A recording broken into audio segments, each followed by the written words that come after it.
بالله من الشيطان الرجيم. بسم الله الرحمن الرحيم.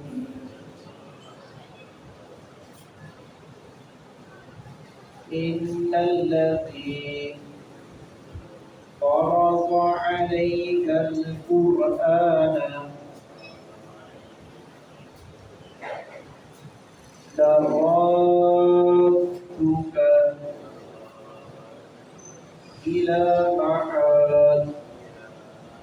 قل ربي أعلم من جاء بالهدى ومن هو في ضلال مبين وما كنت ترجو أن يلقى إليك الكتاب إلا رحمة من ربك فلا تكونن ظهيرا للكافرين ولا يصدنك عن آيات الله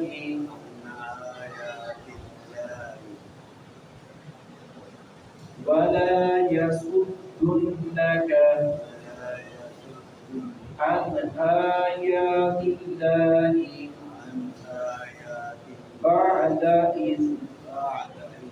إذ أنزلت إليك ودع إلى ربك